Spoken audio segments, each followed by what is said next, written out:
Kembali lagi di channel Jitro Lendeon.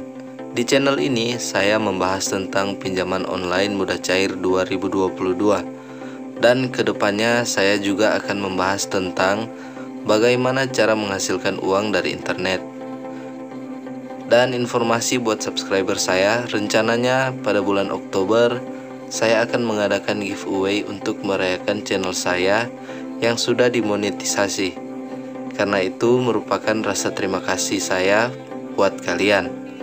Jadi buat kalian yang belum subscribe, silahkan subscribe channel ini, like, dan tentunya juga bagikan ke teman-teman kalian.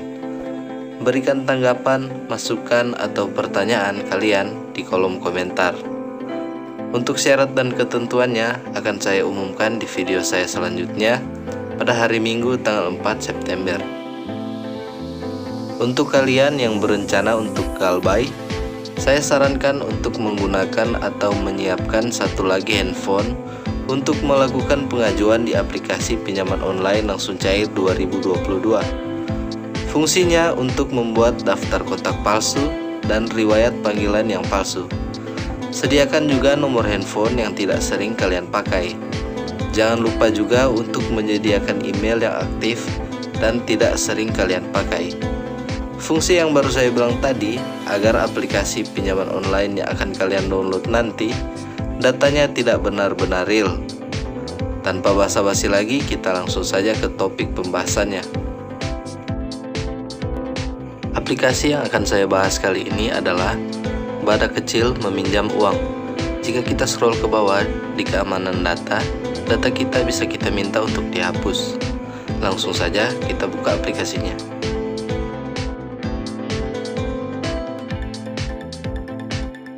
Tampilan awal aplikasi ini, seperti aplikasi pinjaman lainnya, kita diminta untuk registrasi.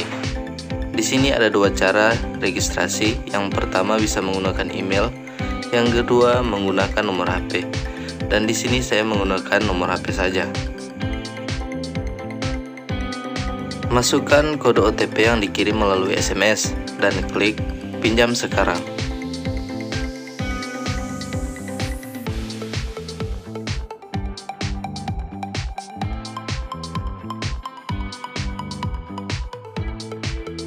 Di halaman ini kita bisa melihat ada penjelasan tentang cara bagaimana mengajukan pinjaman, dan ada 3 menu di bawah, yaitu halaman depan, menu layanan konsultasi, dan menu saya. Di menu saya, di sini tempat kita melakukan pengisian data seperti informasi pribadi, informasi pekerjaan, informasi bank, dan menu untuk logout dari aplikasi ini. Di menu layanan konsultasi sini, kita bisa berkonsultasi atau bertanya tentang aplikasi ini, dan bahkan kita bisa memberikan saran tentang aplikasi ini. Dan kalau saya selalu meminta jika pengajuan saya ditolak, data saya minta untuk dihapus melalui menu layanan konsultasi ini. Kita kembali ke halaman depan dan kita klik pinjam sekarang untuk melihat berapa pinjaman yang boleh kita ajukan dan berapa lama tenor yang bisa kita ajukan. Dan di sini untuk tenornya dari 6 bulan sampai 32 bulan. Untuk jumlah pinjamannya kalian bisa mengeceknya sendiri. Dan saya akan langsung ke pengisian data diri untuk mengajukan pinjaman. Tapi sebelumnya, buat kalian saya mau memberikan informasi. Untuk bisa lolos pengajuan dan bisa mencairkan pinjaman, itu tergantung pengisian data diri dari teman-teman. Semakin bagus data diri kalian, semakin besar kemungkinan lolos pengajuan kalian. Saya doakan yang sudah subscribe channel saya, semoga pengajuan kalian lolos pengajuan dan bisa mencairkan pinjaman teman-teman.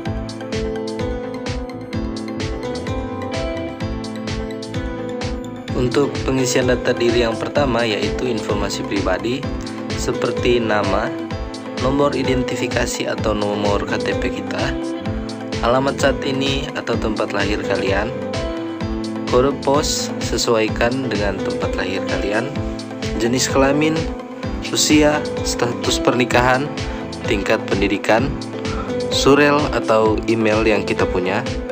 Masukkan saja email kalian yang aktif, karena biasanya mereka hanya akan mengirimkan iklan di email kita, dan sebagainya. Selanjutnya kita minta untuk foto KTP, dan foto KTP-nya 2 kali. Saya tidak tahu kenapa, tapi lakukan saja. Dan untuk foto KTP-nya usahakan ketika mengambil gambar pencahayaannya harus cukup, jangan terlalu terang dan jangan terlalu gelap, karena menurut saya ini sangat berpengaruh dalam pengajuan. Dan untuk foto KTP di aplikasi ini kita bisa menguploadnya dari galeri. Selanjutnya, jika sudah selesai, kita klik sahkan. Untuk pengisian data selanjutnya adalah informasi pekerjaan kita, seperti kategori pekerjaan, alamat unit kerja, nama dan unit kerja, total tahun kerja, pendapatan bulanan, dan pendapatan bulanan rumah tangga. Di sini saya memasukkan data yang busuk. Tapi saya sarankan buat kalian yang mempunyai pekerjaan, masukkan saja data yang sebenarnya, karena tidak menutup kemungkinan data yang kalian masukkan bisa lolos pengajuan. Dan silakan buat kalian yang ingin galbay, ikuti langkah yang saya lakukan. Jika sudah selesai, klik kirimkan dan sahkan. Selanjutnya, kita ke pengisian informasi bank.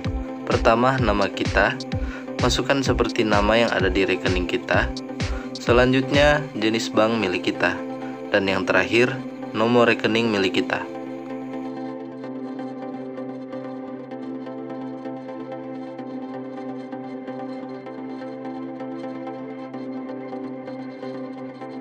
Jika sudah selesai, klik kirimkan dan sahkan. Kita langsung saja ke halaman depan untuk meminjam. Kita klik pinjam sekarang.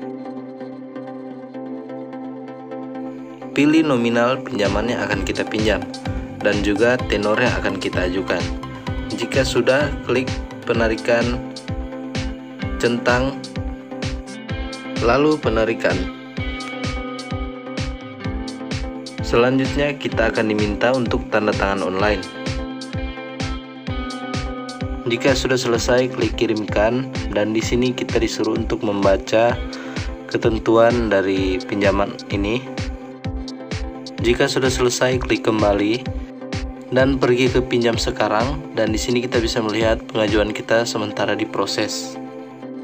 Buat teman-teman yang sudah subscribe, semoga pengajuan kalian bisa lolos dan bisa mencairkannya. Dan gunakan pinjaman kalian dengan sebaik-baiknya, dan kembalikan tepat waktu untuk dapat meningkatkan jumlah pinjaman kalian. Bang, apa bedanya pinjol legal dan pinjol ilegal? Pinjaman online legal adalah perusahaan pinjaman online yang sudah memiliki kriteria. Yang pertama, sudah terdaftar atau sudah berizin dari OJK atau Otoritas Jasa Keuangan. Yang kedua, pinjol legal tidak pernah melalui saluran komunikasi pribadi. Yang ketiga, pemberian pinjaman diseleksi terlebih dahulu. Yang keempat, bunga atau biaya pinjaman transparan. Selanjutnya yang kelima, peminjam yang tidak dapat membayar setelah batas waktu 90 hari akan masuk daftar hitam atau blacklist atau fintech data center, sehingga peminjam tidak dapat meminjam dana ke platform fintech yang lain. Keenam, mempunyai layanan pengaduan. Yang ketujuh, mengantongi identitas pengurus dan alamat kantor yang jelas. Yang kedelapan, hanya mengizinkan akses kamera, mikrofon, dan lokasi pada gawai peminjam. Yang kesembilan, pihak penagih wajib memiliki sertifikasi penagihan yang diterbitkan oleh AFPI atau AFPI. Sementara itu, pinjol ilegal adalah pinjol yang memiliki kriteria yang berbeda, yaitu 1. Tidak terdaftar atau tidak berizin dari OJK. 2. Menggunakan SMS atau WhatsApp dalam memberikan penawaran. 3. Pemberian pinjaman sangat mudah. 4. Bunga atau biaya pinjaman serta denda tidak jelas. 5. Ancaman teror, intimidasi, pelecehan bagi peminjam yang tidak bisa membayar. 6. Tidak mempunyai layanan pengaduan. 7. Tidak mengantongi identitas pengurus dan alamat kantor yang tidak jelas. 8. Meminta akses seluruh data pribadi yang ada dalam gawai peminjam. 9. Pihak yang menagih tidak mengantongi sertifikasi penagihan yang dikeluarkan oleh Asosiasi Fintech Pendanaan Bersama Indonesia atau yang disingkat AFPI. Tapi jangan takut ketika ada DC dari pinjol ilegal, karena ada himbauan dari Kominfo, yaitu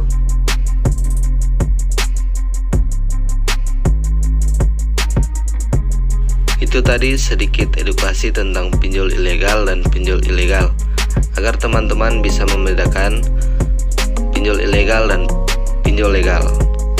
Sebelumnya, buat teman-teman terus dukung channel ini agar bisa berkembang dengan cara yang sangat sederhana.